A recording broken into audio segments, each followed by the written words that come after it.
Hello there and welcome. In this video I got you 10 tips and tricks for Eldritch rulers in Age of Wonders 4. We're going to talk about hero builds, economy options, and many other things that I hope will help you out in utilizing these guys better, finding builds that you feel like playing, and yeah, let me know what you think. Number one I want to talk about.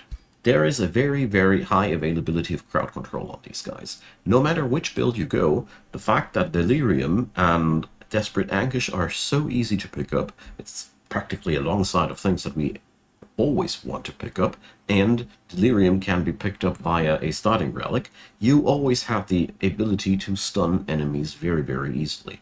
Delirium also doubles down as a resistance destroyer of a very potent kind, and therefore this is something you have very early access to, and it remains useful through all stages of the game. Early game you can dominate the troop stacks more easily because you can use insanity or stuns, and later down the road you can take down key parts of the enemy army.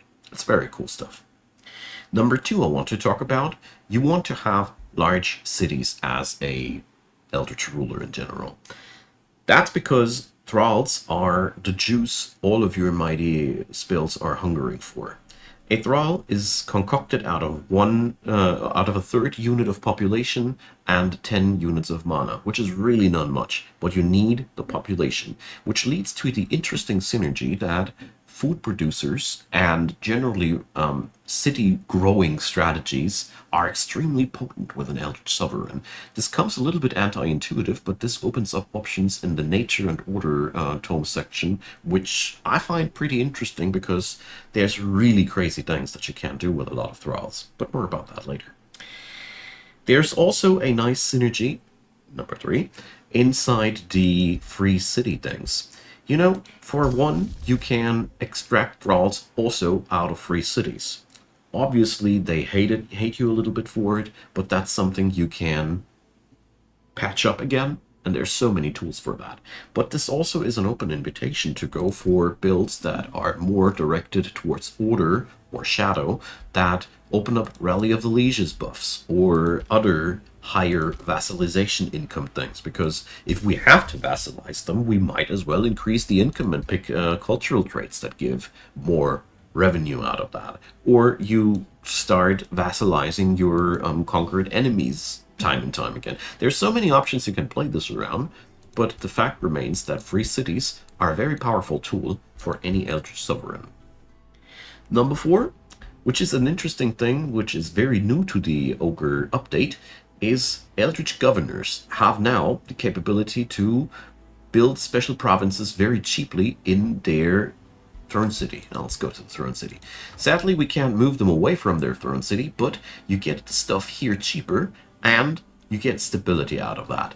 This means you really should leave a nice amount of room around your Throne City to let it grow properly, and as you see there, population also helps you out in the long run, but it boils down to the fact that you want to have a large Throne City that can host as many special provinces as possible and give you, therefore, as much population as possible. It's an interesting thing and I like it.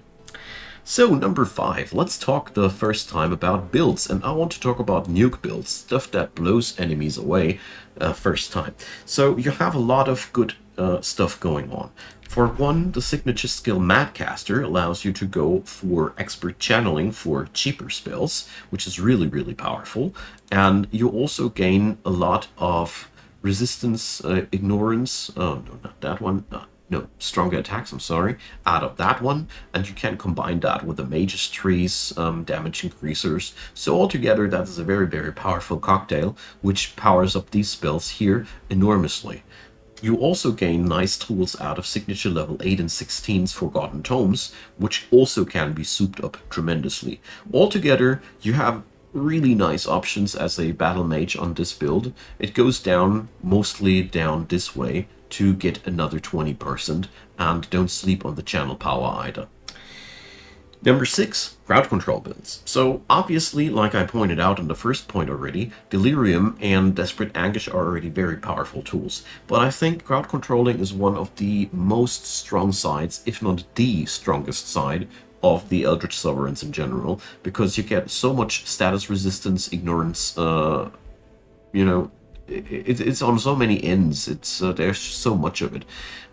All right, it's just 2 points, but it really boils up. If you look here, you get more of that, you get here more of that, and then you go to the Mind Breaker and you get again more of that. It really sums up.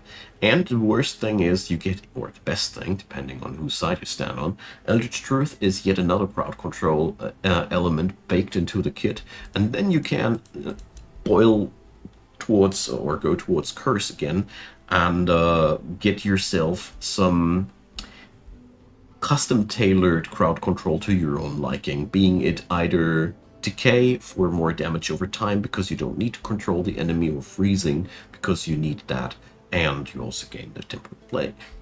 It's crazy. There's so much power behind that, and like I said, so much ability to ignore the enemy's status resistance makes you so darn potent to that.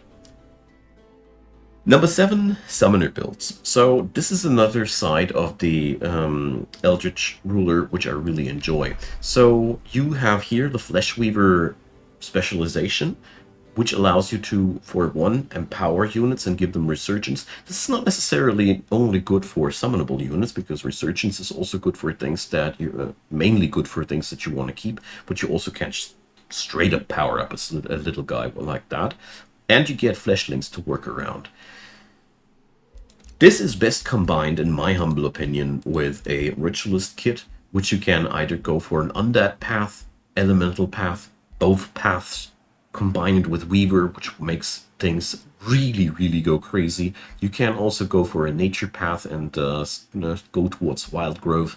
There's really lots of options. The only thing that I want to say here is that the Summoner spec is less good at breaching the enemy's status resistance and as the mage, and therefore your crowd control capabilities suffer a little bit.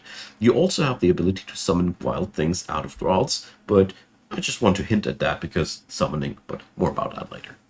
So number 8 I want to talk about are elemental specs that you gain from the tomes here. At 8 and 16, your dude gets to pick from 1 of 5 tomes, which include 3 spells, which get randomly picked each time you get one. Yeah, it's wonderful.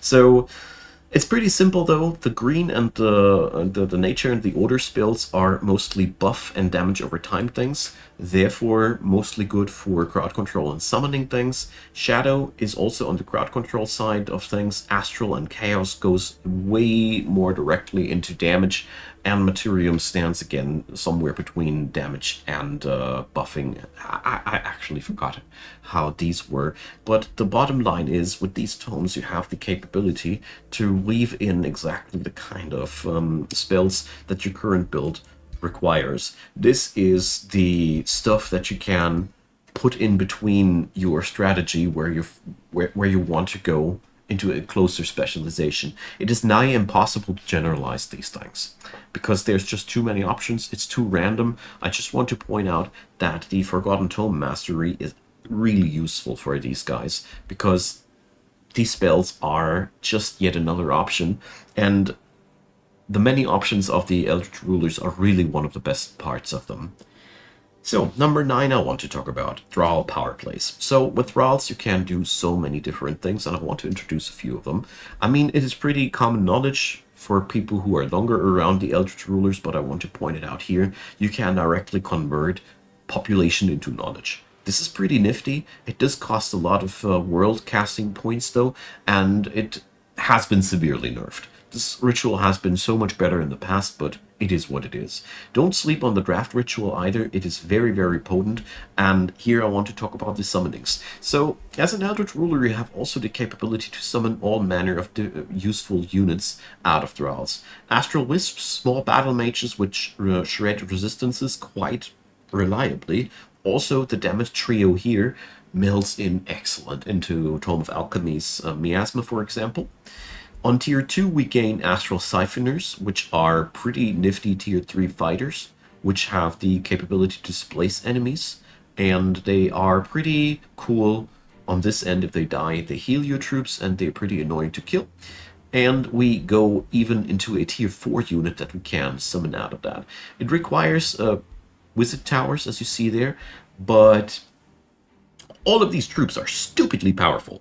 And like I said, one Thrall, if you have the proper build, is not hard to get. It's just a third of population and 10 mana. So if we look at the costs here, these spells are all ridiculously cheap if you pull off the proper build. The Astral Siphoner practically costs you only 40 mana to summon in relation. This is pretty cool, and I think one of the most nice things to do. Also, Phantasmal Ritual and Mass Phantasmal Ritual. This way you can decrease the enemy's resistances and destroy their HP, and with this one you even get to do that on a larger scale. Target province and adjacent provinces. This spell basically, have it prepared and you can just pulls down the enemy while they are approaching your city. Very, very powerful little thing to defend yourself against sieges and such. Really, really nasty stuff. Also, here again, 4 Thralls, 40 mana. It's crazy stuff. Obviously, it has some limitations because you need to cast the spell and there's time involved and whatnot, but at the end of the day, I was very, very shocked when I did some math about the relation between cost and impact of those Thrall spells. They're crazy. Don't sleep on them. They're one of the major cool things why you picked this class. Number 10, the last thing I want to talk about, the Eldritch Sovereign is one of the most survivable hero classes in the game because of their tricks in their pocket. Eldritch Face and Greater Eldritch Face, their only downsides lie in the fact that you have to invest skill points into these, but a free action to get yourself 6 range wide is insane, because you are allowed to cast after that again. And Tentacled Escape, here again, the only downside being a skill point, but this means you have the capability to use your Eldritch Sovereign even as a bait. You can let him dish out stuff and let him die and just... it's crazy.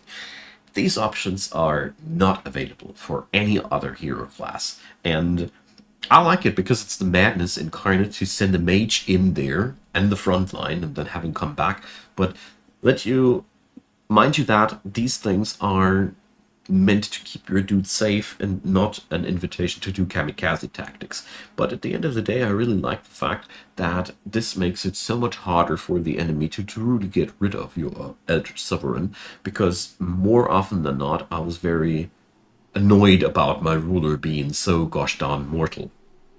Well, I hope that these things helped you out. Let me know in the comment section what you think, what you want to do, or what you like to do with your Eldritch Sovereigns. I'm all ears, and I would be really, really interested in hearing. Leave a like, leave a subscribe. Consider checking out the description box. Feel free to support the channel via YouTube channel memberships or given links downstairs below. Many thanks to you if you do support the channel, and many thanks for you watching this video up until the end. Appreciate it, and have a nice day.